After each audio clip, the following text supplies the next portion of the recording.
tulungan yung pag-aarado, si Kuya Marcial, si Kuya Sario, si Kuya Edring, yan. Yung mga katulong pag-aarado. Yung pastor naman hindi lumang nag-aarado, masaktin yan. Kaya ako'y nagkakasakit. Hindi ako ang tagapag-arado, tagapagsimula.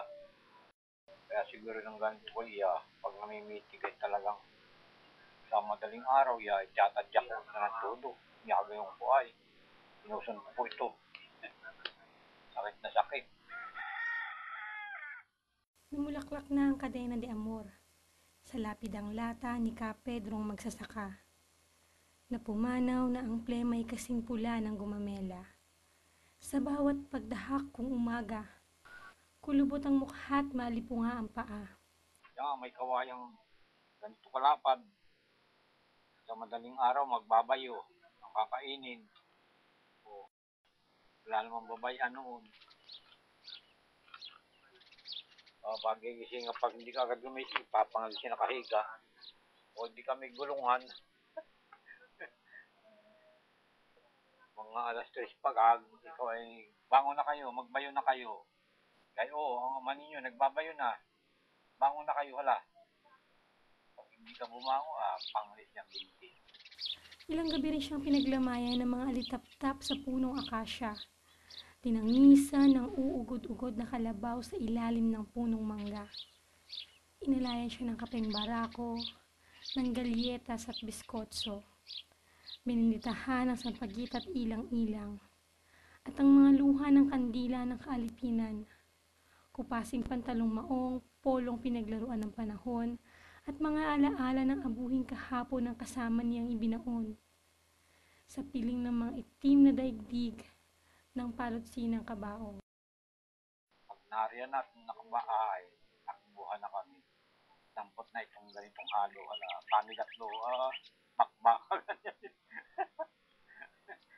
Itong ganito ko, yung makapal na para yung pigi ng bulog ay natatangos na rin ito. Saksak ng ganitong halo. Nakaluhod ngayon ang araro sa silong ng bahay kubo. Nagdarasal sa pilapil ang talahib at amorseko. Sa tarundo na tumana ay nalugmok ang pag-asa sa pagpanaw ni Ka Pedrong magsasaka. Yan, dinanas ko nung grabe.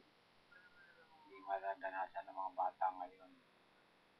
Gusto ngayon ng mga bata humingi ng ganyan. Nung una, bibigyan ka isang seed. 5. Kami nag-aaral nung di pagira. Yun ay yung 5 yun ay 1 linggong baon. Isang seed ng bibilin mo araw-araw. Hindi ka bibigyan nun ng ikay magiging 10 o 20. Malayo. Agunya sa karinla ng awit ng mga maya.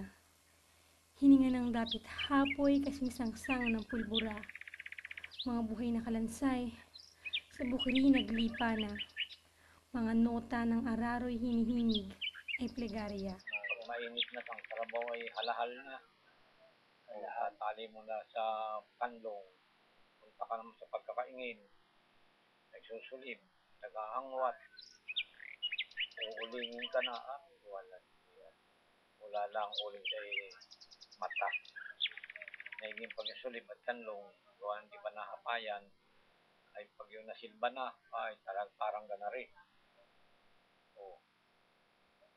Wala ka nga sisilungan. Bilag na bilag ka sa init. Dugo. Dugo ang iniluluha ng mga bulaklak sa bawat paghibik ng buong magdamag. Sa mga bukiring adhika ay naglatak. Kailan itititik ng talim ng tabak? Sa dibdib ng lupa ang layang maila. Kailan? Kailan naanihin ng lingkaw at karit ang laksang pangarap upang di dugo ang siyang iluha ng mga bulaklak. Kaya siguro itong binti pinamimitig ay pag ulingin ay takbo ko sa ilog. Huga sa kuskus ng buhangin para makalis ang uling. Ayun. Kaya ngayon namimitig ito. Pulikat na. Sabi ko yan. Ito nasakit. Kaya ayaw ko magsinapatos. Ito yung namimitig. Matagal nang naglalabat naglalampaso ang anak ni Ka Pedro sa mansyon ng mga propietaryo. Kapag si Marcial ay Kaya pa mali-mali, kukulungin.